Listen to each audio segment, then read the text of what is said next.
In the 8th century Middle East, a new dynasty seized control of one of the world's greatest empires, the Islamic Caliphate. Though little remembered in the West today, the Abbasids reigned for 5 centuries. They oversaw an era of Islamic military dominance, city building, brilliant scholarship, and technological innovation. It has come to be remembered as Islam's golden age. This is the story of the Abbasid Caliphate. 632 AD. In the Arabian city of Medina, the Prophet Muhammad lies dead. His followers, professing the new religion of Islam, sweep across the Arabian Peninsula, uniting it under the rule of Abu Bakr, the first caliph, God's deputy on earth. Then they burst upon the world stage, taking on the 2 superpowers of the Middle East, the Eastern Roman and Sassanid empires. Both are vulnerable after decades of war, and the Muslims wage a stunning campaign, winning victory after victory. By 651, they have overrun 2/3 of the Eastern Roman Empire and almost all of the Sassanid Empire. But in 656, the third caliph, Uthman, is assassinated, sparking the first Muslim civil war, or fitna. Ali, cousin and son-in-law of the Prophet Muhammad, has the support of the people, but he's opposed by the governor of Syria, Uthman's kinsman, Muawiyah. 5 years of bloodshed culminate in Ali's assassination at Kufa. Muawiyah emerges triumphant and establishes a new Umayyad Caliphate. Further conquests help to forge one of the largest empires in history, but it is riven by more civil war. One challenge comes from Husayn, son of Ali, grandson of the Prophet Muhammad. He opposes the succession of Muawiyah's son, Yazid. But in 680,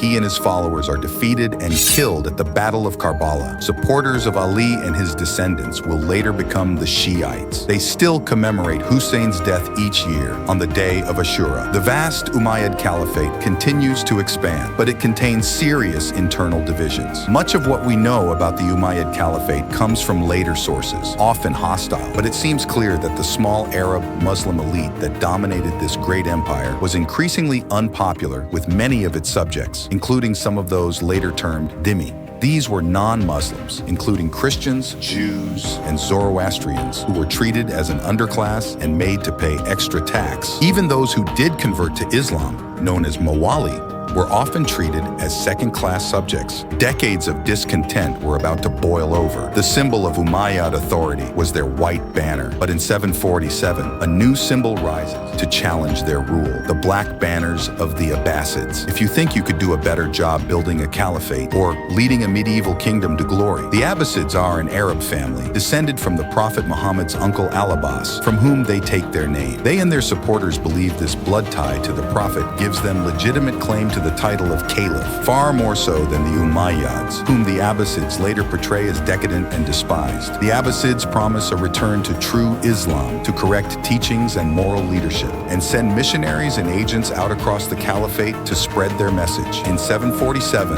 with the caliphate once more racked by revolt and civil war, the Abbasids will seize their chance. In eastern Khorasan, a general named Abu Muslim, probably a Persian convert, launches a revolt and takes the black banner of the Hashemites as his symbol. The Hashemites, descendants of Hashim, are the extended family of the Prophet, with the Abbasids prominent amongst them. This frontier region, today comprising northeastern Iran and parts of Turkmenistan and Afghanistan, is particularly ripe for rebellion. Here, Arabs and non-Arab converts live side by side. They intermarry and fight alongside each other to defend the frontier. For many, the Umayyads are distant and unpopular overlords. What's more, opposition has been stoked for decades by Hashemite agents and missionaries who seek to topple the Umayyads and replace them with one of their own. They have sowed the seeds of revolution. So when Abu Muslim begins his revolt, he quickly attracts followers, Arabs, Persians, and Central Asians, many of whom are experienced warriors, and he proves a brilliant commander, winning a series of victories over Umayyad forces and occupying Kufa, capital of Iraq, in 749. The Abbasids now assume leadership of this revolution, and the following year, their forces meet the army of the Umayyad Caliph, Marwan II, at the Zab River. Most of what we know about the battle that follows comes from Abbasid sources. Caliph Marwan appears to have been a brave but reckless commander, launching a head-on cavalry charge against the Abbasid line. Abbasid historians tell how their own troops, inspired by recent victories, stand fast. Their spear walls repel the cavalry. The attack ends in disaster. Umayyad morale is broken. Their army, routed. Marwan himself flees the battle, but is pursued and killed in Egypt. Other Umayyads are likewise hunted down and exterminated. Even graves are desecrated. One surviving member of the dynasty, Abd al-Rahman, flees to Spain. Just a few years later, he establishes the Emirate of Cordoba, a second Umayyad dynasty that would flourish in Iberia for centuries. Meanwhile, Abu al-Abbas al-Safa becomes the first Abbasid Caliph, though it will take the Abbasids more than a decade to consolidate their hold on power. Al-Safa moves the caliph's residence from Haran to Kufa, closer to the Abbasid power base in Persia. In 751, he sends an army to curb the westward expansion of the Chinese Tang dynasty. The campaign culminated in a bloody victory at the Battle of Talas, marked the limit of the caliphate's eastern expansion, disappointing those who sought an end to hereditary rule. Upon al-Safa's death in 754, his brother al-Mansur ascended, heralding the Abbasids as the new ruling dynasty. However, his reign commenced with the execution of Abu Muslim, a beloved general viewed as a rival. Under Harun al-Rashid,